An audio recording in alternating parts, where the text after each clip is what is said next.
ഗണപതിയേ നമഃ.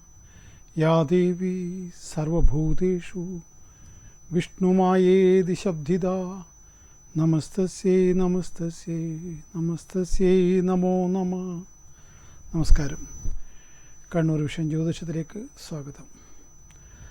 നമ്മൾ കഴിഞ്ഞ അധ്യായങ്ങളിൽ പറഞ്ഞു വരുന്ന ദേവിയുടെ കാര്യങ്ങൾ അഥവാ ദേവി മഹാത്മ്യം, അതേക്കുറിച്ചാണ് എന്നും പറയുന്നത്. കുറേ വാരങ്ങളിൽ അല്ലെങ്കിൽ അധ്യായങ്ങളിൽ ഇത് തന്നെ ഇവിടെ നിങ്ങൾക്ക് കേൾക്കാൻ സാധിക്കും. കാരണം ദേവിയെക്കുറിച്ച് പറയാൻ കഴിയുന്നത് പുണ്യം, ദേവിയെക്കുറിച്ച് കേൾക്കുന്നതും പുണ്യം, അങ്ങനെയാണ് വിശ്വാസം. അതുകൊണ്ടാണ് ദേവീ ഭക്തരൊക്കെ ഈ പരിപാടിയിൽ വളരെ സന്തോഷത്തോടു കൂടി കാണുന്നത്. ഞാൻ കഴിഞ്ഞ തവണ ചൊല്ലി നിർത്തിയത് നാരായണീ സ്തുതിയാണ്.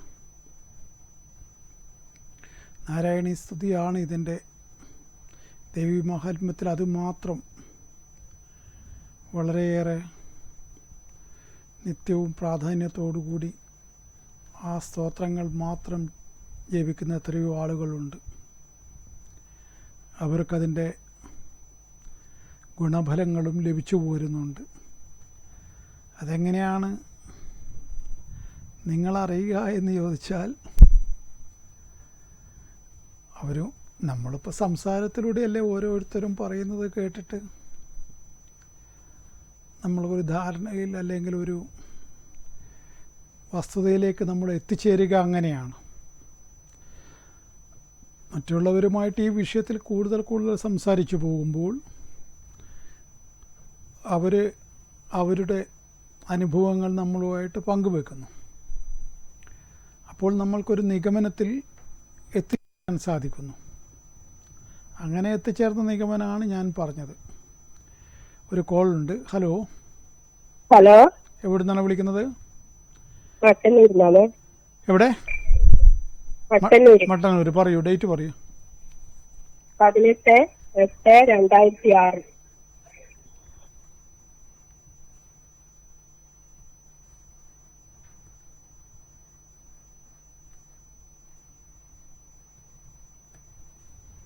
സമയം ഉച്ചക്ക് 3:10.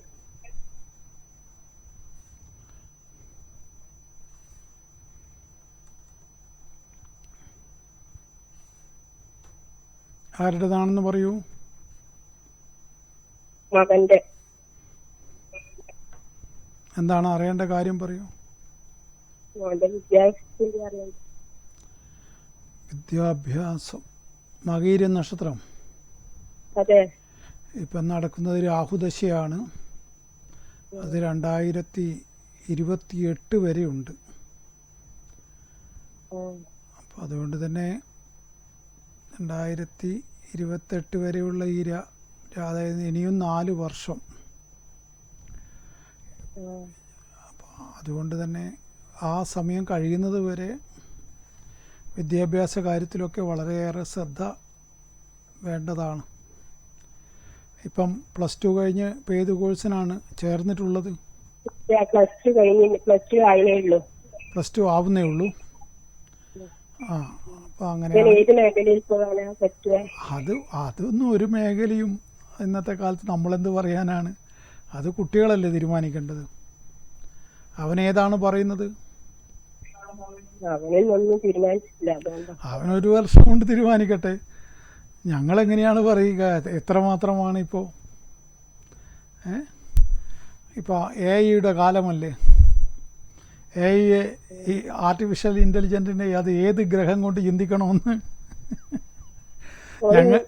ഞങ്ങളെങ്ങനെയാണ് ചിന്തിക്കുക ജ്യോതിഷികൾ? ഓ, 10ാം ഭാവാധിപൻ ബുധനാണ്. ബുധൻ്റെ അംശകാധിപൻ വന്നിട്ട് വ്യാഴമാണ്. പിന്നെ എന്താ പറയുക, ബുദ്ധി കൊണ്ട് ഉപയോഗിച്ച് ചെയ്യേണ്ട പരിപാടികളൊക്കെ വിജയിക്കുമെന്നാണ്. വിശകലനം ചെയ്ത് നേടേണ്ട കാര്യങ്ങളിൽ തന്നെ പിന്നെ ഇത് കാണിക്കുമെന്ന് എന്താ സാമർഥ്യം കാണിക്കുമെന്ന് പറയുന്നുണ്ട്. പക്ഷേ അവന് എഞ്ചിനീയറിങ്ങിന് അങ്ങനെ താല്പര്യമുണ്ടെങ്കിൽ അതിൽ വിടാം. പിന്നെ ഞാൻ പറഞ്ഞല്ലോ, ഈ ഗ്രഹങ്ങളെ വെച്ച് ചിന്തിക്കുന്ന കാലഘട്ടം കഴിഞ്ഞു. അത്രമാത്രമായിപ്പോയി കോഴ്സുകളും മറ്റുള്ള കാര്യങ്ങളൊക്കെ. അതൊന്നും ആരെക്കൊണ്ടും പറയാനാവില്ല. എന്നെക്കൊണ്ട് മാത്രമെന്നല്ല, ഈ ജ്യോതിഷത്തിൻ്റെ മറുകര കണ്ടവർക്ക് പോലും സാധ്യമല്ല. കാരണം അന്ന് ജ്യോതിഷം രൂപകൽപ്പന ചെയ്യുന്ന കാലത്ത് ഇങ്ങനെയുള്ള കോഴ്സുകളോ കാര്യങ്ങളോ ഒന്നുമില്ല. പിന്നെ ഇതിൽ വലിയ അപ്ഡേഷനൊന്നും വന്നിട്ടുമില്ല. പണ്ടത്തെ പുസ്തകം തന്നെയാണ് ഞങ്ങളുടെ ആധാരം. അതുകൊണ്ട് തന്നെ ഞങ്ങൾക്ക് പരിമിതിയുണ്ട്, ജ്യോതിഷികൾക്കൊരു പരിമിതിയുണ്ട്. പഠിക്കാനും കുറച്ച് ഇതാണ്, ഓരോരു മേഖല തിരഞ്ഞെടുക്കാനും കുറച്ച് ഇതാണ്. അതാണ് ഞാൻ പറഞ്ഞത്. അത് രാഹുദശ, ആ ദോഷങ്ങൾ പറഞ്ഞു തരാൻ സാധിക്കും. രാഹുദശാകാലത്ത് അലസതയുണ്ടാവും, വേണ്ടത്ര സാമർഥ്യം പിന്നെ കാണിക്കില്ല. അതേപോലെ ഉറക്കിനോട് താല്പര്യം കൂടും. പിന്നെ ചിലവർക്ക് കുളിക്കാനൊക്കെ മടിയുണ്ടാവും. ഇങ്ങനെ പിന്നെ പൊതുവേ ഒരു അലസത കാണിക്കും എല്ലാ കാര്യത്തിലും. അത് പിന്നെ ഗ്രഹം പിഴച്ചു കഴിഞ്ഞാൽ ഉണ്ടാകുന്ന ഫലങ്ങൾ, അല്ല ഇന്ന ദശാകാലത്ത് ഇന്ന പ്രത്യേകതകൾ. അതേസമയം ഇവൻ്റെ വ്യാഴദശ വന്നു കഴിഞ്ഞാൽ ഇയാളുടെ ആളാകെ മാറും. 22 വയസ്സിന് ശേഷമുള്ള ഇയാളുടെ കളികൾ ഭയങ്കരമായിരിക്കും. അത് എന്താ പറയുക, നമ്മളാരും നിങ്ങളിപ്പം അവനെക്കുറിച്ച് പരാതി പറയുന്നത് നിങ്ങൾക്ക് പിന്നെ പരാതിയേ ഉണ്ടാവില്ല. അത്രമാത്രം ഉയർച്ചയിലേക്ക് കാര്യങ്ങൾ മാറും. കാരണം ഭാഗ്യമുണ്ട്, ദൈവാനുഗ്രഹമുണ്ട്, ഒക്കെയുള്ള കുട്ടിയാണ്. ഇപ്പോൾ ഉള്ള സമയദോഷമാണ് അവനെ ഇത്ര വലിയ കുടുക്കിലേക്കാക്കി.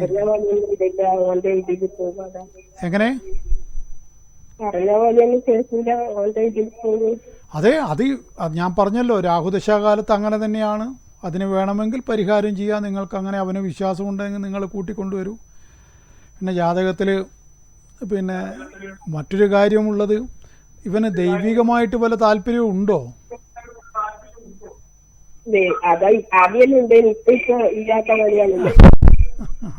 അത് ടീനേജിൻ്റെ പ്രത്യേകതയാണ്. ടീനേജിൽ ഇങ്ങനെ ഒരു ദൈവികതയിൽ നിന്നൊരു വ്യതിയാനം വരും. പൊതുവേ ഇതെല്ലാം ഫൂളിഷ്നസ് പരിപാടിയാണെന്നൊക്കെ പറയുന്നൊരു സമയമാണിത്. പക്ഷെ അത് കഴിഞ്ഞാൽ കുറച്ച് കഴിഞ്ഞാൽ പിന്നെയും തിരിച്ച് ദൈവികതയിലേക്ക് തന്നെ വരികയും ചെയ്യും. അത് മനുഷ്യരുടെ പൊതുവായൊരു സ്വഭാവമായിട്ട് കണ്ടുവരുന്നു. അപ്പോൾ ഏതായാലും ഇങ്ങനെ ഈ രാഹുവിൻ്റെ ദോഷമുള്ള കുട്ടിയായതുകൊണ്ട് പലപ്പോഴും പല കാര്യങ്ങളിലും അവന് തടസ്സം വരും. അതുകൊണ്ട് അതിന് പരിഹാരങ്ങൾ ചെയ്തു കഴിഞ്ഞാൽ കുറേ മാറ്റം വരും. അവന് വിശ്വാസമുണ്ടെങ്കിൽ കൂട്ടി വരാം, അല്ലെങ്കിൽ വിട്ടേക്കൂ.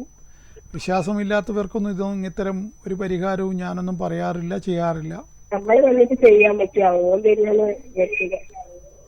അല്ല, അതും അവൻ ഞങ്ങളൊക്കെ ഇപ്പം രാഹുവിൻ്റെ ദോഷത്തിന് ഗോമേതകം കൊടുക്കുന്നതൊക്കെ പരിപാടിയായില്ലേ, അതെല്ലാം അവൻ ധരിക്കണ്ടേ? വെറുതെ നിങ്ങൾ വന്നിട്ട് കാര്യമില്ലല്ലോ. നിങ്ങൾ മേടിച്ചു കൊണ്ടേ കൊടുത്താൽ അവൻ ധരിക്കുമെങ്കിൽ കുഴപ്പമില്ല.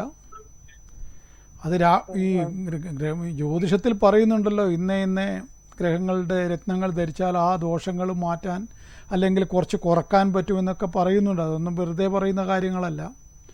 അപ്പോൾ അതുകൊണ്ട് അത്തരത്തിലുള്ള വിശ്വാസം നിങ്ങൾക്കുണ്ടെങ്കിൽ നിങ്ങൾക്ക് തന്നെ വന്ന് കാണാം. പക്ഷെ അവനത് ഉപയോഗിക്കെങ്കിൽ മാത്രമേ അത്, അല്ലെങ്കിൽ നിങ്ങളെ പൈസ വെറുതെ പോവില്ലേ. അത് അവനോട് ആദ്യം ചോദിച്ചു നോക്കൂ. അവനത് 22 വയസ്സ് കഴിഞ്ഞാൽ വ്യാഴം വന്നാൽ ഇതിന് വ്യത്യാസം വരും. പക്ഷെ അതുവരെയുള്ള പീരീഡ് വല്ലാത്ത ഒരു മോശപ്പെട്ട പീരീഡാണ്. ഏതായാലും നിങ്ങൾ ആലോചിച്ചിട്ട് വേണമെങ്കിൽ എന്നെ ബന്ധപ്പെടൂ. Okay okay okay. അപ്പം ഞാൻ പറഞ്ഞത്, അതുകൊണ്ട് തന്നെ ദേവിയുടെ ഈ ഒരു ഇത് പിന്നെ ദേവി മഹാത്മ്യത്തിൽ 700 മന്ത്രങ്ങളാണെന്ന് ഞാൻ പറഞ്ഞു. അതിൽ ഓരോന്നും മന്ത്രത്തിനും അതീവ ശക്തിയുണ്ട്. അതിൽ ഏറ്റവും കൂടുതൽ ശക്തിയുള്ള മന്ത്രങ്ങളായിട്ട് ഈ വരികൾ, അതായത് ഞാൻ കഴിഞ്ഞ തവണ ചൊല്ലിയ സർവസ്യ ബുദ്ധിരൂപേണ ജനസ്യ ഹൃദി സംസ്ഥതേ സ്വർഗാപവർഗതേ ദേവി നാരായണി നമോസ്തുതേ. എല്ലാ ജീവജാലങ്ങളിലും ബുദ്ധിയുടെ രൂപത്തിൽ സ്ഥിതി ചെയ്യുന്നത് ദേവിയാണെന്ന് ഈ വരികൾ പറയുന്നു. അതാണ് ബുദ്ധിയില്ലെങ്കിൽ ഉണ്ടാവുന്ന പ്രശ്നം. ബുദ്ധിക്ക് തന്നെ 2-3 അവസ്ഥകളുണ്ട്.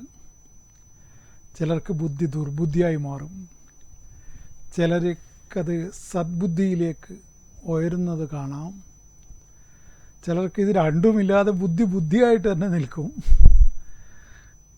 ഇനി ചിലത് മന്ദബുദ്ധിയും അങ്ങനെ, അത് ഇപ്പം സോഷ്യൽ മീഡിയയിലൊക്കെ കാണുന്ന പോലെ കുറച്ചെങ്കിലും ബുദ്ധിയുണ്ടെങ്കിൽ മന്ദബുദ്ധി എന്നെങ്കിലും വിളിക്കാമായിരുന്നു എന്ന് പറയുന്നില്ലേ. അങ്ങനെ മന്ദബുദ്ധിയായിട്ടെങ്കിലും ചില ആൾക്കാരുണ്ടാവും. ലേശൊരു വേവ് കുറവ് എന്നാണ് നമ്മുടെ കണ്ണൂർ ഭാഷയിൽ പറയുക. വേവ് കുറവ്, അതായത് പൂർണ്ണമായിട്ട് അരി അടുപ്പത്തിട്ട സ്ത്രീകൾക്കറിയാം വെന്ത് കഴിഞ്ഞാലാണ് ശരിയായ ചോറ്. അതിനിപ്പം കുക്കറിലൊക്കെ ഇട്ടാൽ ഇത്ര വിസിൽ എന്നൊക്കെ ഉള്ള കണക്കുണ്ടല്ലോ, 4 വിസിൽ അല്ലെങ്കിൽ 5 വിസിൽ എന്നൊക്കെ കണക്കുണ്ട് സ്ത്രീകൾക്ക്. പണ്ടത്തെ പോലെ അല്ലല്ലോ, വിറക് വെച്ചിട്ടുള്ള കത്തിക്കലൊന്നും അല്ലല്ലോ. അപ്പോൾ ഗ്യാസ് ഉണ്ടാവും, അതിൽ വെക്കുക, കുക്കറിലാണ് വെക്കുന്നത്. അപ്പോൾ ഇത്ര വിസിൽ വന്നാൽ അമ്മ മോളോട് പറഞ്ഞു കൊടുക്കും, മോളെ ഇത്ര വിസിൽ വന്നാൽ ചോറ് വെന്തു എന്നുള്ളതാണ് കണക്ക്. അപ്പോൾ ആ വെന്ത ചോറ് ചിലപ്പോൾ പല കാരണങ്ങളാലും അരിയുടെ പ്രത്യേകതകളാലും മറ്റൊക്കെ ചോറിന് വേവ് കൂടും. അപ്പോൾ മട്ടയരിയുടെ വേവല്ല കുറുവക്ക്. അപ്പോൾ ഇങ്ങനെ പലതരത്തിലുള്ള അരികളും ഉണ്ടല്ലോ. നമ്മളെ പേട്ട പൊന്നി അരി എന്ന് പറഞ്ഞാൽ ഒറ്റ പതയെ വേണ്ടു. അപ്പോൾ അതേപോലെ അരിക്ക് ഈ വെന്ത് കഴിഞ്ഞാൽ മാത്രമേ അതിൻ്റെ പൂർണ്ണമായ ആ അരിക്ക് എത്രയാണോ വേവ് വേണ്ടത് അത്രയും വെന്ത് കഴിഞ്ഞാലാണ് രസമുള്ള ചോറായി മാറുക. ചിലതങ്ങനെ വെന്ത് കിട്ടില്ല. അതാണ് വേവ് കുറവ് എന്ന് പറയുന്നത്. അത്തരം ആൾക്കാരുണ്ട്, അതെല്ലാ മേഖലയിലും അവരുണ്ടാവും. കുറച്ച് വേവ് കുറവ്, ഒരു പറയുന്നതൊന്നും പെട്ടെന്ന് അങ്ങോട്ട് പിടിച്ചെടുക്കാൻ കഴിയില്ല. അതാണ് അതിൻ്റെ കാര്യം. അവർക്ക് തമാശ ഉൾക്കൊള്ളാനും പോലും അവർക്ക് പറ്റില്ല. നമ്മൾ ഒരു വിറ്റടിക്കുന്നു, അവർ മേലോട്ട് നോക്കും. അങ്ങനെയുണ്ട്. അവർക്ക് ഒരു ഇത് രക്ഷയും കിട്ടില്ല. ഒരു കോളുണ്ട്. ഹലോ ഹലോ ഹലോ, എവിടെ നിന്നാണ് വിളിക്കുന്നത്? വെള്ളച്ചാല്. പറയൂ, ഡേറ്റ് പറഞ്ഞോളൂ. 27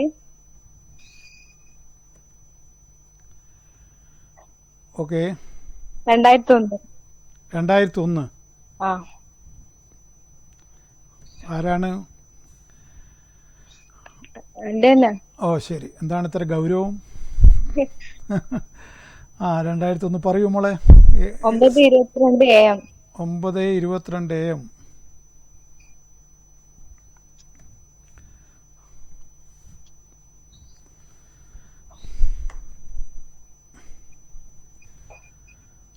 പുണർദം നക്ഷത്രം. ഇപ്പം വയസ്സ് 23 വയസ്സ് തികയാൻ പോകുന്നു. അപ്പോൾ 29 വയസ്സ് വരെ ശനിയാണ്. 29 വയസ്സ് വരെ ശനിദശ നടക്കും. ഇപ്പം കോഴ്സ് ഏതാണ് ചെയ്തിട്ടുള്ളത്? Course BCom. ഇനി അടുത്ത എന്താണ് നോക്കുന്നത്? ജോലിക്കാണോ ശ്രമിക്കുന്നത്? അടുത്ത പഠനത്തിന് നോക്കുന്നുണ്ടോ? ഇല്ല, ജോലി ഇപ്പം ചെയ്യുന്നുണ്ടോ? ഇല്ല. ശരി. അപ്പൊ എന്ത് ജോലിയാണ് നോക്കുന്നത്? അതെ, അത് പ്രൈവറ്റിലാണോ അതോ BSc വേണ്ടി ശ്രമിക്കുന്നുണ്ടോ? എഴുതലുണ്ട്. അല്ല, അങ്ങനെ ഗവൺമെന്റ് ജോലി കിട്ടാൻ സാധ്യതയുള്ള ജാതകക്കാരിയാണ്. പിന്നെ കണ്ണിനൊന്നും കുഴപ്പമൊന്നുമില്ലല്ലോ? കണ്ണിന് കാൽപാദത്തിനോ? ഇല്ല. വേദനയൊന്നുമില്ലല്ലോ? ഇല്ല, വേദനയില്ല. ശരി. അപ്പോൾ ഇതിനു വേണ്ടി ശ്രമിക്കൂ. എന്താണ് പിന്നെ ശനിയായതുകൊണ്ട് എന്തെങ്കിലും വേണ്ടത്ര അങ്ങോട്ട് മുമ്പോട്ട് പോകാൻ തടസ്സമായിട്ട് തോന്നുന്നുണ്ടോ? ഉണ്ട്. എങ്ങനെയാണ്? പഠിച്ചിട്ടൊന്നും തലയിൽ കയറുന്നില്ല എന്നാ? അങ്ങനെയല്ല.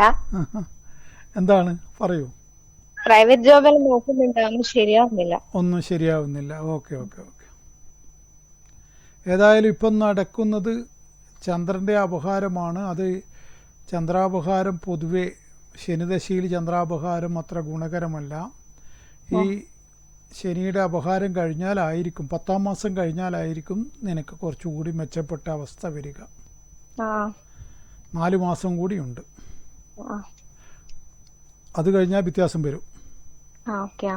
ഓക്കെ, ആ ദൈവം രക്ഷിക്കട്ടെ. എല്ലാം നന്നായി വരും. നല്ല നല്ല ജാതകക്കാരിയാണ്.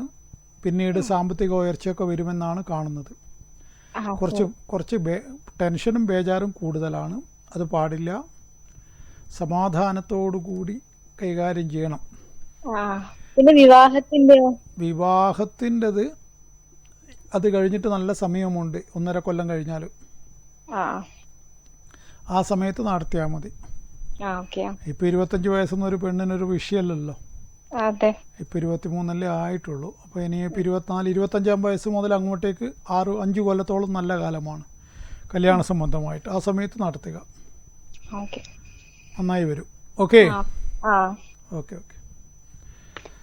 അപ്പോൾ ഞാൻ പറഞ്ഞതുപോലെ ഇങ്ങനെ പലതരത്തിലുള്ള മനുഷ്യന്മാരുണ്ടാവും. അപ്പോൾ ഈ ചിലർക്ക് ബുദ്ധിയുടെ അളവ് കുറേ കൂടി നിൽക്കുന്ന ആൾക്കാരുണ്ടാവും. അവരൊക്കെയാണ് ഈ വലിയ ലോകത്തിന് വലിയ സംഭാവനയൊക്കെ ചെയ്യുന്ന ആളുകളൊക്കെ അത്തരത്തിലുള്ളവരായിരിക്കും. അത് പക്ഷേ ഒരു 2-3% ആളുകളെ ഉണ്ടാവുള്ളൂ. അത്തരത്തിലുള്ള സയൻറ്റിസ്റ്റുകൾ, വലിയ സാഹിത്യകാരന്മാർ, അങ്ങനെയുള്ള അവരുടെ ചിന്തകളും പ്രവൃത്തികളും ഒക്കെ മറ്റൊരു തലത്തിലായിരിക്കും. സാധാരണ ഒരു മനുഷ്യൻ്റെ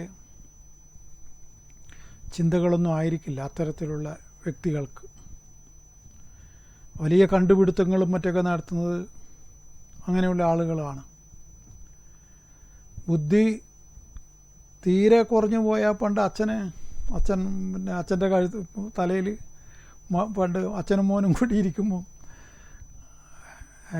ഈച്ചയെ കണ്ടിട്ട് മഴുവെടുത്തിട്ട് തലക്ക് വെട്ടിയ പോലെ മകൻ ഈച്ചേനെ കൊന്നതാ. മഴുകൊണ്ട് തലക്ക് മൂർധാവിലാക്കും വെട്ടിയത്.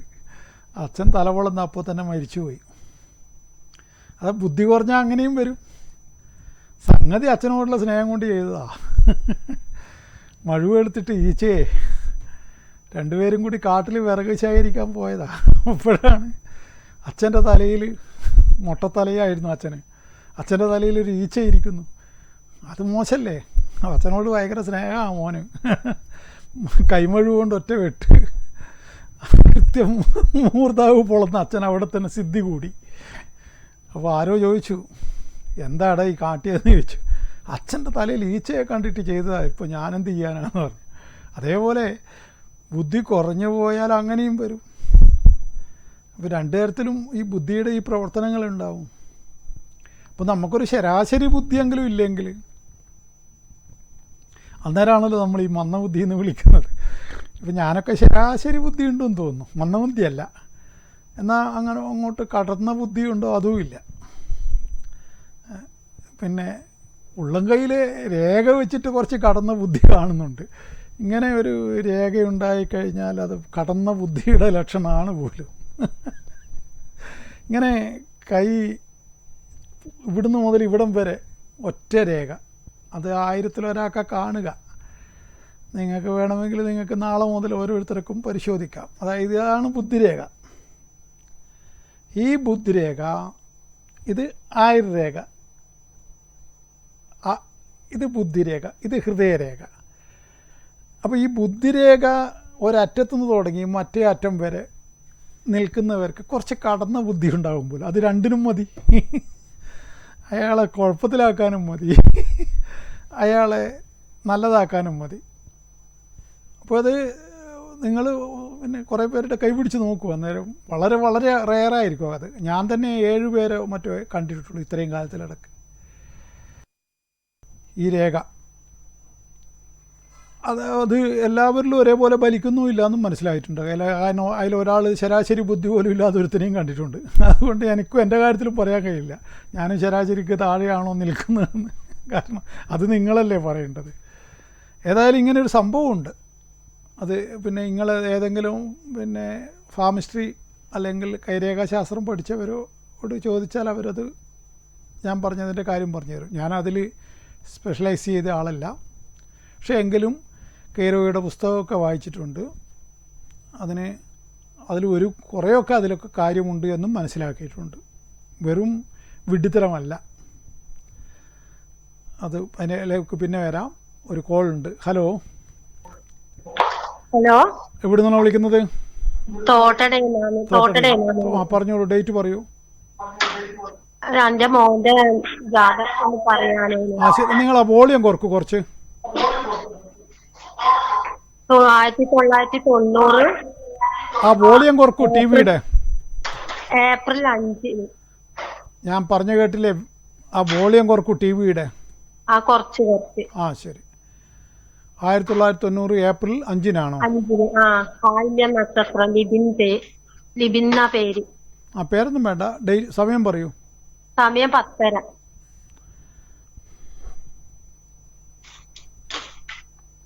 10:30 കാലത്താണോ? രാവിലെ കാലത്ത്. ആയില്യം നക്ഷത്രം. ആയില്യം നക്ഷത്രം. എന്താണ് അറിയേണ്ട വിഷയം? എന്താണ് അത്? ഓൻ പുറത്താ ഉള്ളത്. ഓന്റെ ഒരു 2-3 മാസമായി ഫോണൊന്നും ചെയ്യുന്നില്ല, നമ്മളെ വിളിക്കുന്നില്ല. ഓന്റെ അച്ഛൻ മരിച്ച് അതുവരെ ഓൻ അറിഞ്ഞിട്ടില്ല. അച്ഛൻ മരിച്ച് അറിഞ്ഞില്ലെന്നോ? ഇല്ല, ഓൻ എവിടെയാ ഉള്ളതെന്ന് ആർക്കും അറിയുന്നില്ല. മാർച്ചിൽ വിളിച്ചതാണ്. എന്നിട്ട് നിങ്ങൾ എംബസി വഴി ഒന്നും ബന്ധപ്പെട്ടില്ലേ? ബന്ധപ്പെട്ടിട്ടുണ്ട് അവിടെ എംബസി മുഖം. എന്നിട്ടോ എന്താണ് എംബസിന്ന് എന്താ വിവരം കിട്ടിയത്? അവന് എവിടെയാ ഉള്ളതെന്ന് ആർക്കും അറിയില്ല. അതെങ്ങനെയാണ് ഒരു നോർക്കയായിട്ട് ബന്ധപ്പെട്ടിട്ട് അത് എംബസിയൊക്കെ ആയിട്ട് ബന്ധപ്പെട്ട് കഴിഞ്ഞാൽ ഇത് എന്താണ് ഇത് നിങ്ങൾ ഈ പറയുന്നത്? അങ്ങനെ അവൻ ഏത് രാജ്യത്തേക്കാണ് പോയത്? മിഡിൽ ഈസ്റ്റിലാണോ, UAE-ലാണോ? UAE-ലാണ്. ഓനെ മെക്കാനിക്കൽ എഞ്ചിനീയർ ചെയ്യുന്നു. അപ്പൊ ഓന് എന്തെല്ലോ കൂട്ടുകെട്ടുണ്ട്, കഞ്ചാവിന്റെ എന്തോ. അതെ, അങ്ങനെയാണെങ്കിൽ തന്നെയും UAE-യിൽ എവിടെ? ദുബായിലായിരുന്നു, അബുദാബിയിലായിരുന്നു, എവിടെയാണ്? 7 സ്ഥലങ്ങളുണ്ട്. അതിൽ 7 ഏതായിരുന്നു? അജ്മാനാണോ? ദുബായിലാണെങ്കിൽ അവൻ എവിടെയാണ് ഉള്ളത് എന്നുള്ള, ദുബായിലെല്ലാം ഇത് കംപ്ലീറ്റ് അവൻ്റെ എല്ലാ വിവരങ്ങളും അവിടെ ഉണ്ടാവുമല്ലോ. അങ്ങനെ ദുബായിൽ നിന്നും എവിടത്തേക്കും ഇതാക്കാൻ പറ്റില്ല, ചുറ്റിലും കടലല്ലേ. ഇതെന്താണ് നിങ്ങൾ ഈ പറയുന്നത്? ദുബായിൽ നിന്ന് എങ്ങോട്ട് പോയി കഴിഞ്ഞാലും അവിടുത്തെ എയർപോർട്ടിൽ അതിൻ്റെ വിവരങ്ങൾ ഉണ്ടാവും. അല്ലെ, അങ്ങനെയൊന്നും അനങ്ങാൻ പറ്റുന്ന സ്ഥലമല്ലല്ലോ. ഇപ്പം ഞാൻ കുറേ പ്രാവശ്യം പോയതല്ലേ. കഴിഞ്ഞ തവണ പോയപ്പോൾ ഒരു മിനിറ്റ് പോലും എന്നെ നിർത്തുന്നില്ല. അതായത് ഞാൻ അതിനു മുമ്പ് 5-8 പ്രാവശ്യം പോയതുകൊണ്ട് ഗേറ്റുകളിങ്ങനെ ടക്ക് തുറന്നങ്ങ് വിട്ടേക്കുകയാണ്. എന്താണെന്ന് പറഞ്ഞാൽ എന്നെ കൊണ്ട് ഒരു അലിഗേഷനുമില്ല, ഞാനൊരു കള്ളക്കടത്തുകാരനല്ല, ഞാൻ വേണ്ടാതെ മയക്കുമരുന്നിൻ്റെ ആളല്ല, എന്നെ കൂടുതൽ പരിശോധിക്കുന്ന പോലുമില്ല. കാരണം അതാണ് ദുബായ് ആ രൂപത്തിലെത്തി. അതുകൊണ്ട് തന്നെ നമ്മൾക്ക് ഇങ്ങനെ എമിഗ്രേഷനിൽ കാത്തുകെട്ടി കിടക്കേണ്ട കാര്യമൊന്നുമില്ല. അപ്പോൾ അതേപോലെ എല്ലാ കാര്യത്തിലും അപ്ഡേഷൻ ഭയങ്കരമാണ് ദുബായിൽ. അപ്പോൾ നിങ്ങളെ മകൻ എവിടെയാണ് ഉള്ളത് എന്ന് അറിയില്ല എന്നൊക്കെ പറയുന്നത് എന്ത് കഞ്ചാവ് ഉപയോഗിച്ച് കഴിഞ്ഞാൽ അങ്ങനെയൊക്കെ ഉണ്ട്. അത് വേറെ കാര്യം. MDMA അല്ല, കള്ളു കുടിച്ചാലും അവൻ എവിടെയാ ഉള്ളതെന്നുള്ള കണക്കുണ്ടല്ലോ, അത് വേണമല്ലോ. അവൻ കള്ളു കുടിക്കുന്നതോ അവൻ പിന്നെ മയക്കുമരുന്ന് ഉപയോഗിക്കുന്നതോ ഒക്കെ അവൻ്റെ, നിങ്ങളീ പറയുന്നതൊക്കെ എനിക്ക് മനസ്സിലാവുന്നുണ്ട്. നിങ്ങളെ വിഷമവും ഞാൻ മനസ്സിലാക്കുന്നുണ്ട്. അച്ഛൻ മരിച്ചിട്ട് അതുപോലും അറിയാതെ ഒരു മകൻ എവിടെയാണെന്നറിയാതെ ഒരു അമ്മ, പെറ്റമ്മയുടെ വിഷമം എന്താണെന്നുള്ളത് അത് എനിക്ക് ഊഹിക്കാൻ പറ്റും. യാതൊരു സംശയവുമില്ല. നിങ്ങൾ വിചാരിക്കണ്ടേ. എങ്ങനെ ഞാൻ ചോദിക്കട്ടെ, ഏത് കണ്ടക ശനിയോ എന്തോ ആവട്ടെ, അതൊക്കെ അവിടെ നിൽക്കട്ടെ. പക്ഷെ നമ്മൾ സയൻറ്റിഫിക്കായിട്ട് നമ്മൾ നീങ്ങേണ്ട ചില കാര്യങ്ങളുണ്ടല്ലോ. ഒരു മനുഷ്യൻ ഒരു ദുബായ് എന്നുള്ളൊരു നാട്ടിൽ പോയിട്ട് അവിടെ അവൻ എവിടെയാണുള്ളത്, അവൻ ജീവിച്ചിരിപ്പുണ്ടോ മരിച്ചുപോയോ ഇതുപോലും അറിയാത്തൊരവസ്ഥ, അത് അത് നിങ്ങൾ ഉദ്ദേശിക്കുന്ന പോലെയാണോ? അത് നിങ്ങൾ ഈ പറയുന്നതാണോ? അവൻ്റെ സമയം ഏറ്റവും പിഴവ് തന്നെയാണ്. സൂര്യദശയിൽ രാഹുവിൻ്റെ അപഹാരമാണ് ഇപ്പോൾ നടക്കുന്നത്. അതൊക്കെ ഞാനും സമ്മതിക്കുന്നു. പിന്നെ കണ്ടകശനി അവനുണ്ട്. ഇതൊക്കെ ആണെങ്കിൽ കൂടിയും ഒരു കുട്ടിക്ക് നമ്മളൊരു രാഷ്ട്രത്തിലേക്ക് വേറൊരു രാജ്യത്തിലേക്ക് പോയി കഴിഞ്ഞാൽ ആ രാജ്യത്തിലുള്ള മുഴുവൻ ആൾക്കാരെയും വിവരങ്ങൾ എംബസിയിൽ ഉണ്ടാവുമല്ലോ. അത് അവിടെ ഇപ്പറഞ്ഞതുപോലെ പിന്നെ കുറ്റിക്കാടോ അല്ലെ വലിയ കാടോ ഒന്നുമുള്ള സ്ഥലങ്ങളൊന്നും അല്ലല്ലോ. പിന്നെ ഈ പിന്നെ അതും പിന്നെയുള്ള ഡിസേർട്ടാണ്, മരുഭൂമിയാണ്. മരുഭൂമിയിലൊന്നും കയറിപ്പോകാനുള്ള സാധ്യത യാതൊന്നുമില്ല. അവിടെ പോയി കഴിഞ്ഞാലും അതൊക്കെ കണ്ടുപിടിക്കാനൊക്കെ പറ്റും. പിന്നെ ഇപ്പം പുതിയതായിട്ടുള്ള സംവിധാനങ്ങളും സാങ്കേതിക വിദ്യകൾ അത്രമാത്രം പുരോഗമിച്ചില്ലേ. ഇപ്പം നമ്മളെ പിന്നെ ഏത് ഡ്രോൺ ഉപയോഗിച്ചുകൊണ്ട് പിന്നെ മരുഭൂമിയിൽ എവിടെയെങ്കിലും കുടുങ്ങിപ്പോയ ആളുകളുണ്ടെങ്കിൽ അവരെയൊക്കെ കണ്ടുപിടിക്കാനുള്ള സൗകര്യമൊക്കെ ഉണ്ടല്ലോ. അപ്പോൾ അങ്ങനെ ഒന്നും തന്നെ ഭയപ്പെടാനില്ല. പിന്നെയുള്ള സാധ്യത കടലിൽ കുളിക്കാൻ പോകുമ്പോൾ അങ്ങോട്ട് പോയെങ്കിൽ മാത്രമാണ്. അതും കംപ്ലീറ്റ് ഇതാണ്, ഏത് CCTVയും കാര്യങ്ങളും ഒക്കെ ആയിട്ട് എല്ലാം ആധുനികവൽക്കരിച്ച ഒരു സ്ഥലമാണ് ദുബായ് എന്ന് പറഞ്ഞത്. ഞാൻ അവിടെ ഒരുപാട് ചുറ്റിയത് കൊണ്ടാണ് ഇങ്ങനെ പറയുന്നത്.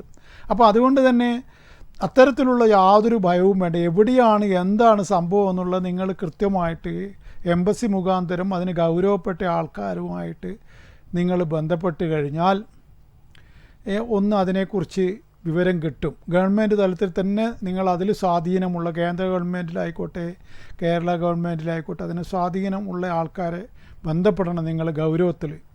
എന്നിട്ട് നിങ്ങൾ ആ കാര്യങ്ങൾ എന്താണെന്ന് അറിയണം, സത്യാവസ്ഥ. അതാണ് എനിക്ക് ഉപദേശിച്ചു തരാനുള്ളത്. ബാക്കി ജ്യോതിഷർക്ക് അവിടെ നിൽക്കട്ടെ, അത് നമുക്ക് അവനെ കണ്ടതിന് ശേഷം പിന്നെ നമുക്ക് അതിനെക്കുറിച്ച് ചർച്ച ചെയ്യാം. സമയദോഷമുണ്ട്. പക്ഷേ എങ്കിൽ അവനെ കാണുന്നതിന് മുമ്പ് ഞാൻ ഒരു പരിഹാരവും പറയുന്നില്ല. നിങ്ങൾ ആദ്യം ഈ പറഞ്ഞ കാര്യങ്ങൾ നോക്കിയതിന് ശേഷം എന്നെ പേഴ്സണലായിട്ട് എന്നെ വിളിക്കണം, ഈ നമ്പർ നോക്കി വെച്ചിട്ട്. ഓക്കെ, ഞാൻ എന്നിട്ട് അതിനെ ആരെയൊക്കെ കാണണ്ടതെന്നൊക്കെ ഞാൻ പറഞ്ഞു തരാം. ഞാനിവിടെ TV പറയുന്നില്ല. ഓക്കെ,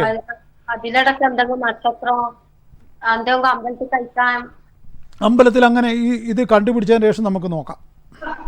വേറെ ആപത്തൊന്നും പറ്റിയിട്ടില്ല കേട്ടോ, ആപത്തൊന്നും പറ്റിയിട്ടില്ല. നമുക്ക് നോക്കാം. നിങ്ങൾ ഇത് നിങ്ങളൊന്ന് 2 ദിവസം കഴിഞ്ഞിട്ട് ഒന്ന് നോക്കിയിട്ട് നിങ്ങൾ എന്നെ വിളിക്കൂ.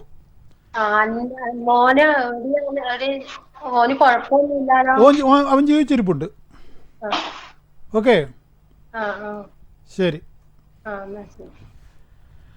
അപ്പോൾ അതുകൊണ്ട് ഞാൻ പറയുന്നത്, പിന്നെ ഈ ബുദ്ധിയുടെ തലങ്ങൾ പിന്നെ പല രൂപത്തിൽ പിന്നെ മനുഷ്യർക്ക് പ്രവർത്തിക്കുമെന്ന് പറയുന്നു. അതാണിപ്പം ഒരമ്മയുടെ സങ്കടം നോക്കും നിങ്ങൾ. ഞാൻ തന്നെ വല്ലാതായിപ്പോയി, നിങ്ങളും അതേപോലെ ആയിട്ടുണ്ടാവും. കാരണം എന്താ പറയുന്നത്, ഒരു അച്ഛൻ മരിച്ചിട്ട് പോലും അറിഞ്ഞിട്ടില്ല മകൻ. അച്ഛൻ തന്നെയല്ലേ മകൻ. അച്ഛന് ഇതായി, അച്ഛന് കത്തിക്കാനോ അവനില്ല. ശരി, ആ അച്ഛൻ മരിച്ചുപോയി എന്നുള്ള വിവരവും അവനറിയില്ല എന്ന് പറയുമ്പോൾ അത് പറയുന്ന അമ്മയുടെ അവസ്ഥ. അപ്പോൾ അവൻ എന്തൊക്കെയോ ഇപ്പോഴത്തെ ചെറുപ്പക്കാരെ ബാധിച്ചിരിക്കുന്ന ദുർഭൂതം അങ്ങനെ തന്നെയാണല്ലോ. പണ്ട് യൂറോപ്പിനെ ഒരു ദുർഭൂതം ബാധിച്ചിരിക്കുന്നു എന്നുള്ള ഒരു മഹാൻ്റെ വർത്തമാനം ഉണ്ടല്ലോ. അത് നമ്മുടെ നാട്ടിനെയും ബാധിച്ചിട്ടുണ്ട് ഒരു ദുർഭൂതം. അത് ഈ മയക്കുമരുന്ന് തന്നെയാണ്. ഒരിക്കലും മദ്യം ഉപയോഗിച്ച് കഴിഞ്ഞാൽ അതിൻ്റെ കെട്ട് വിട്ടുകഴിഞ്ഞാൽ, നമ്മളെയൊക്കെ ചെറുപ്പത്തിൽ മദ്യത്തിൻ്റെ ഉപയോഗം ആ കാലഘട്ടത്തിൽ ഉണ്ടായിരുന്നില്ല എന്നൊന്നും പറയുന്നില്ല. അപ്പോൾ ആ മദ്യത്തിൻ്റെ പിന്നെ ഉപയോഗം ഒരു പീരീഡുണ്ട്, അതിന് ഒരു ചെറിയ മണിക്കൂറുകൾ മാത്രമാണ്. ഇതങ്ങനെയല്ല. ഇത് അതിൻ്റെ ഈ കിക്ക് തീരുമ്പോൾ അപ്പോൾ തന്നെ അവർക്ക് കയറ്റണം. അതാണല്ലോ ആ സാധനത്തിൻ്റെ പ്രത്യേകത.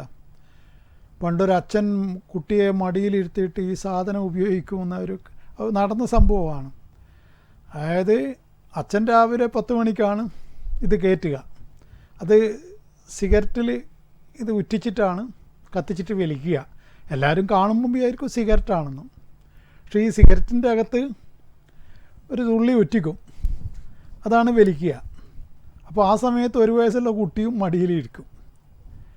ഒരു ദിവസം അച്ഛനെ തിരക്ക് പിടിച്ച് എവിടെയോ പോകേണ്ടി വന്നു.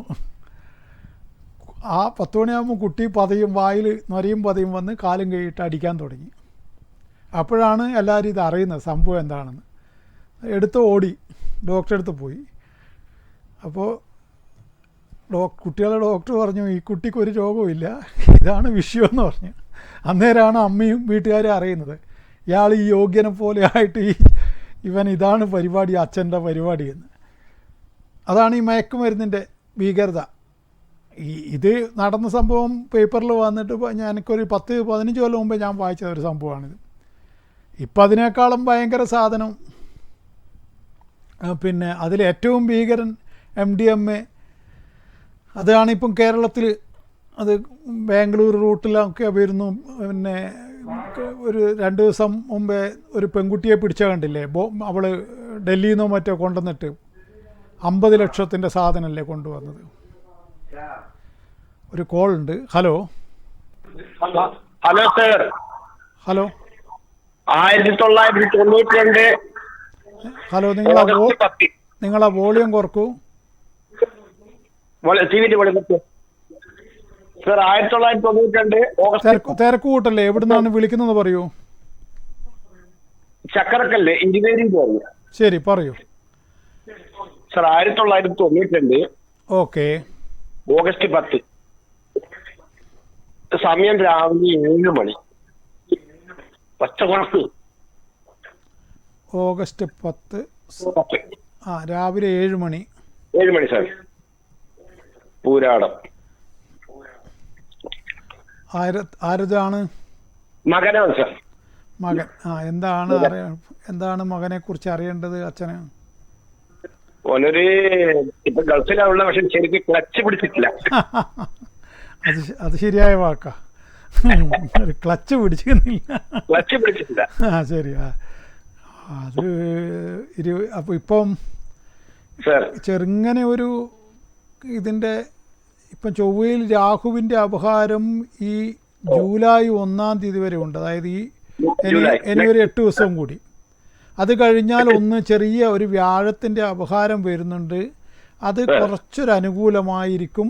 നിങ്ങൾ ഈ പറഞ്ഞ പോലെ ക്ലച്ച് പിടിക്കാൻ അത് ഗുണം ചെയ്യും. അതായത് ഇനി ഈ പറയുന്ന ഓണം കൊണ്ടൊരു മാറ്റം അവന് പ്രതീക്ഷിക്കാം. പിന്നെ ഇവൻ ഈ പണം ചെലവഴിക്കുന്ന കാര്യത്തിൽ കുറച്ച് കടുപ്പക്കാരനാണെങ്കിൽ അത് നിയന്ത്രിക്കാൻ പറ്റും. അതാണ് ഇവന്റെ ഏറ്റവും വലിയ ദോഷം. എത്ര കിട്ടിയാലും നിങ്ങൾക്ക് 10 പൈസ കയ്യിൽ ബാക്കി ഉണ്ടാവില്ല. അടിച്ചങ്ങ് പൊളിച്ചു കളയും. അതെ, അതിപ്പോ അത് അവന്റെ ജാതകത്തിലുള്ളതാ, രക്ഷയില്ല. ഈ ഇപ്പൊ ഒന്നുകൂടി മെച്ചപ്പെടും, അക്കാര്യത്തിൽ യാതൊരു സംശയവുമില്ല. അതിമാനുഷ യോഗമുണ്ട്, ഒരിക്കലും പെട്ടുപോവുകയില്ല. കല്യാണം കഴിഞ്ഞാ ആയിക്കോട്ടെ, കല്യാണം കഴിയണല്ലോ. അതൊക്കെ ഗുരുവായൂരിന്റെ അമ്പലത്തിന്റെ അടുത്താണ് കല്യാണം കഴിച്ചതു. അതൊക്കെ അവൻ തന്നെ കണ്ടുപിടിച്ചതാണോ? അതെ. അതെ, ആളെ കണ്ടാ നോക്കി നിന്നു പോവല്ലോ ഏത് പെണ്ണും. അതെ, ഏത് പെണ്ണും നോക്കി നിന്നു പോകുമെന്ന് ഞാൻ പറഞ്ഞില്ലേ. അതങ്ങനെയാ. അത് പറഞ്ഞിട്ട് കാര്യമില്ല. അത് മാത്രം പോരല്ലോ, ഈ സുന്ദരത്വം മാത്രം പോരല്ലോ. ആ പെണ്ണിന് പോലും പിന്നെ കുറച്ച് കഴിഞ്ഞാൽ ഇവൻ ഉത്തരവാദിത്വം ഇല്ലാന്ന് കണ്ടു കഴിഞ്ഞാൽ പെണ്ണിന് പോലും വിഷമാവൂലേ? കൃഷ്ണന്റെ അടുത്തുള്ള പെണ്ണ് കൃഷ്ണനെ പോലെ കണ്ടപ്പോ കാര്യം കയറി പ്രേമിച്ചു. പക്ഷെ ഇവൻ നാളെ ശരിയല്ലെങ്കിൽ ആ പെണ്ണിന് വിഷമായില്ലേ? അതാ പെൺകുട്ടിയോട് ചെയ്യുന്ന അന്യായവും കൂടിയല്ലേ. അപ്പോൾ ഉത്തരവാദിത്വത്തിൽ പണം സ്വരൂപിക്കാൻ പറയണം. ഈ സമയം കുറച്ചുകൂടി ഇപ്പം ഞാൻ ഈ പറഞ്ഞ ഒരു നല്ല ഇത് വരുന്നുണ്ട്. അന്നേരം ഒരു ജോലി മാറ്റം ഉണ്ടാവും. അതോടനുബന്ധിച്ച് കുറേ മെച്ചങ്ങൾ ഉണ്ടാവും. എല്ലാം പറഞ്ഞു കൊടുക്കൂ. എല്ലാം നന്നായി വരട്ടെ, ദേവി രക്ഷിക്കട്ടെ, ക്ലച്ച് പിടിക്കട്ടെ. ശരി.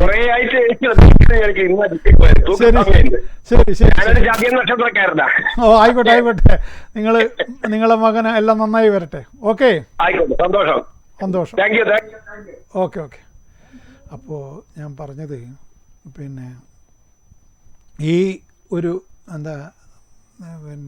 ബുദ്ധിയുടെ ഈ തലങ്ങൾ അത് പ്രധാനമാണ്. അങ്ങനെയല്ലാത്തവരാണ് ബുദ്ധി തീരെ കുറഞ്ഞു പോയാലും മാത്രമല്ല, അല്ല മയക്കുമരുന്നിനൊക്കെ ഒരു വ്യക്തി അടിപ്പെടുന്നത് ഇപ്പം ബുദ്ധിയുടെ ഇത് മാത്രമല്ല, ബുദ്ധിയുള്ളവരും പെട്ടുപോകാറുണ്ട്. ചില പ്രത്യേകമായ പീരീഡിൽ ചില പ്രത്യേക കൂട്ടുകെട്ടുകൾ അത് അവരെ നാശത്തിലേക്ക് നയിക്കുന്നു. ശരിക്കും കണ്ണുകെട്ടിപ്പോവുക എന്ന് പറയാം. അവിടെയാണ് ഈ ദേവിയുടെ ബുദ്ധിരൂപത്തിൽ സ്ഥിതി ചെയ്യുന്ന ദേവി നമ്മളെ അനുഗ്രഹിച്ചു കഴിഞ്ഞാൽ അത്തരം കൂട്ടുകെട്ടുകളിലേക്ക് പോകാതെ നോക്കാൻ ഭഗവതിയുടെ സഹായമുണ്ടെങ്കിൽ സാധിക്കുമെന്നാണ് എനിക്ക് പറയാനുള്ളത്. അതുകൊണ്ട് സർവസ്യ ബുദ്ധിരൂപേണ ജനസ്യ ഗതി സംസ്ഥിതേ സ്വർഗാപവർഗതേ ദേവി നാരായണി നമോസ്തുതേ. സർവജനങ്ങളിലും ബുദ്ധിരൂപേണ സ്ഥിതി ചെയ്യുന്ന മഹാദേവി അല്ലെങ്കിൽ ആ പരാശക്തി, ആ ശക്തിയാണ് നമ്മൾക്ക് വേണ്ട വിവേകബുദ്ധിയും വിശേഷബുദ്ധിയും തരുന്നത്. മനസ്സിലാക്കുക. ഒരു കോളുണ്ട്. ഹലോ ഹലോ പറയൂ. എവിടുന്നാണ് വിളിക്കുന്നത്? ഹലോ, എവിടുന്നാണ് വിളിക്കുന്നത്? പുതിയൊരു പറഞ്ഞോളൂ. 10 July 1985, 1985 6:45 PM. ഏതാണ് മാസം? July 2 July 1985. ജൂലൈ. ഡേറ്റ് ഒന്നുകൂടി പറയൂ. സെക്കൻഡ്. ഓക്കെ. 6:45 AM PM. ആരുടേതാണെന്ന് പറയൂ. എൻ്റെ തന്നെ. മൂലം നക്ഷത്രം അല്ല, പുരാടം. 6:45 PM. 2/7/85 അല്ലേ? ആ ഉറപ്പല്ലേ? ആ 6:45. ഓക്കെ, ശരി. പൂരാടം. ഓക്കെ. എന്താണ് അറിയേണ്ട വിഷയം? പൊതുവെയുള്ള കാര്യങ്ങൾ. വിവാഹം കഴിഞ്ഞോ? കഴിഞ്ഞു. എങ്ങനെയുണ്ട്? നല്ല നിലയിൽ ആ അങ്ങനെ പോകുന്നുണ്ടോ? ആ അല്ല, നല്ല സ്നേഹത്തിൽ പോകുന്നുണ്ടോന്ന്? സ്നേഹത്തിൽ പോകുന്നുണ്ട്. മതി. 5 കൊല്ലമായി, കുട്ടികളൊന്നായില്ല. അല്ല, അത് നമുക്ക് പറയാം. നിങ്ങൾ സ്നേഹത്തിൽ പോകുന്നുണ്ടോ? സത്യം പറയൂ. സ്നേഹത്തിൽ പോകുന്നു. ഉണ്ട്. അടി കൂടുന്നുണ്ടോ? ഇല്ലപ്പാ. ഇല്ല, സാധാരണ അടി മാത്രമേ ഉള്ളൂ. ഒരു സൗന്ദര്യപ്പിണക്കങ്ങൾ മാത്രമേ ഉണ്ടാവാറുള്ളൂ. അത്രേ ഉള്ളൂ. മതി. മഹാഭാഗ്യവാൻ. ഇപ്പോൾ ജാതകപ്രകാരം അത് ഏറ്റവും വലിയ ദോഷമായിരുന്നു. അത് നിങ്ങളെ ബാധിച്ചില്ല എന്നുള്ള. രണ്ടാമത്തെയാണ് ഈ കുട്ടികളുടെ കാര്യത്തിലുള്ളത്. അത് നിങ്ങൾ പരിഹാരം ചെയ്യണം. അത് 100%. ഈ ഒരു സംഭവം നിങ്ങളെ ബാധിച്ചില്ല എന്ന് അറിഞ്ഞതിൽ വലിയ സന്തോഷം. കാരണം ഞാൻ തമാശ പറയുന്നതല്ല, നിങ്ങളെ ഇതാക്കുന്നതല്ല. ജാതകപ്രകാരമുള്ള കാര്യങ്ങൾ പറഞ്ഞതാണ്. നിങ്ങൾക്ക് മറ്റൊന്നും തോന്നണ്ട. അപ്പോൾ നിങ്ങൾ തമ്മിൽ ഏതായാലും അതില്ല. ഉണ്ടെങ്കിൽ 5 കൊല്ലം വരെ അങ്ങനെ അത് പണ്ടേ ബാധിക്കേണ്ടതാണ്. അത് നിങ്ങളെ ബാധിച്ചില്ല. അത് എന്താ പറയുക, അപാരമായ ഒരു ദൈവാനുഗ്രഹവും അല്ലെങ്കിൽ കുലപരദേവതയുടെ അനുഗ്രഹവും ഒക്കെ ആയിരിക്കാം. ഏതായാലും ആ വിഷയത്തിൽ വിജയിച്ചു. ഭാര്യയും ഭർത്താവും സ്നേഹത്തിൽ തന്നെ നിങ്ങൾ പോകുന്നു. നിങ്ങളവിടെ ഒരു ചഞ്ചലിപ്പില്ലാതെയാണ് പറയുന്നത്. ഞാനും ഭാര്യയും വളരെ സ്നേഹത്തിൽ തന്നെയാണ്. അത് കേൾക്കുമ്പോൾ എനിക്കും സന്തോഷം. പക്ഷേ മറിച്ച് സന്താന വിഷയത്തിൽ പിന്നെ ജാതകത്തിൽ അതേപോലെ മറ്റൊരു ദോഷമാണ് സന്താന വിഷയത്തിലുള്ള ദോഷം. വ്യാഴം നീചത്തിൽ നിൽക്കുന്നു, 5-ാം ഭാവത്തിൽ സർപ്പം നിൽക്കുന്നു, 5-ാം ഭാവാധിപന് പാപയോഗം വന്നിരിക്കുന്നു. ഇതൊക്കെ പിന്നെ അതിൻ്റെ വിശദാംശങ്ങൾ ഭാര്യയുടെ ജാതകവും പരിശോധിച്ചാലേ പറയാൻ പറ്റൂ. അതിപ്പോൾ ഇവിടെ ഞാൻ ചെയ്യുന്നില്ല. നിങ്ങൾ 2 ജാതകവും എടുത്തിട്ട് നേരിട്ട് വിളിച്ച് ബന്ധപ്പെട്ട് എന്നെ വന്ന് കണ്ടാൽ നമുക്കതിന് വേണ്ട പരിഹാരങ്ങൾ ചെയ്യാം. അതിന് കുറച്ച് കടുത്ത രൂപത്തിലുള്ള പരിഹാരങ്ങൾ തന്നെ വേണ്ടി വരും. ഭാര്യയുടെ ജാതകപ്രകാരം വ്രതാനുഷ്ഠാനം മറ്റൊക്കെ ആവശ്യമുണ്ടെങ്കിൽ അതും വേണ്ടി വരും. ഞാൻ വളരെ സീരിയസ് ആയിട്ടാണ് പറയുന്നത്. നിങ്ങൾ അത് 2 പേരും കൂടി ആലോചിച്ചിട്ട് എന്നെ വിളിച്ച് ബന്ധപ്പെടുക. മറ്റു കാര്യങ്ങൾക്ക് ഇവിടെ പ്രസക്തിയില്ല. ഇതിനാണ് ഏറ്റവും പ്രസക്തി. ഓക്കെ. അതുകൊണ്ട് നിങ്ങൾ 2 പേരും ആലോചിച്ചിട്ട് തന്നെ ഈ നമ്പറിൽ വിളിക്കുക. 9388504419. എന്നിട്ട് നേരിട്ട് ബന്ധപ്പെടുക. ഇത് 100% പരിഹാരം ചെയ്യേണ്ട ജാതകമാണ്. അതുകൊണ്ടാണ് ഇങ്ങനെ പറയുന്നത്. വിശ്വാസമുണ്ടെങ്കിൽ മാത്രം വിളിച്ചാലും മതി, അല്ലെങ്കിൽ വിട്ടേക്കൂ. ദേവി രക്ഷിക്കട്ടെ. പ്രാർത്ഥിക്കാം. ഓക്കെ, ഓ ശരി ശരി. ശരി ശരി. അപ്പോൾ ഞാൻ പറഞ്ഞു വന്നത് ബുദ്ധിയുടെ കാര്യം. അത് ഇന്നിവിടെ നമ്മുടെ സമയം അവസാനിക്കുകയാണ്. അപ്പോൾ ആ കാര്യം നിങ്ങൾക്ക് മനസ്സിലായെന്ന് ഞാൻ വിചാരിക്കുന്നു. അതുകൊണ്ട് നിങ്ങളെ എല്ലാവരെയും ബുദ്ധിരൂപത്തിൽ ഹൃദയത്തിൽ സ്ഥിതി ചെയ്യുന്ന മഹാദേവി നല്ല തീരുമാനങ്ങൾ എടുക്കാൻ സഹായിക്കട്ടെ. ദേവി നിങ്ങളെ ഹൃദയത്തിൽ കുടികൊണ്ടുകൊണ്ട് നിങ്ങൾക്ക് നല്ല ബുദ്ധി തരട്ടെ. ആ ദേവിയെ ആരാധിക്കാൻ നിങ്ങളും കുറച്ച് സമയം കണ്ടെത്തൂ. ഇത്രമാത്രം പറഞ്ഞുകൊണ്ട് എന്നെ കാണണമെങ്കിൽ ബുക്ക് ചെയ്തിട്ട് മാത്രമേ സാധിക്കുകയുള്ളൂ എന്ന് പ്രത്യേകം പറയുന്നു. അതുകൊണ്ട് ഈ 9388504419 എന്നുള്ള ഈ നമ്പറിൽ ബുക്ക് ചെയ്ത് എന്നെ വന്ന് കാണാം. അതേപോലെ അതിന് ബുദ്ധിമുട്ടുള്ളവർക്ക് ഓൺലൈനായിട്ട് ഗൂഗിൾ പേ വഴി ദക്ഷിണ അയച്ചുകൊണ്ട് വാട്സാപ്പിൽ ഡേറ്റും സമയം അയച്ചുകൊണ്ട് അങ്ങനെയും എന്നെ ബന്ധപ്പെടാം. ഒക്കെ നിങ്ങളുടെ തീരുമാനമാണ്. എന്നെ കാണുകയും കേൾക്കുകയും ചെയ്തതിന് നിങ്ങൾക്ക് നന്ദി പറയുന്നു. നമസ്കാരം.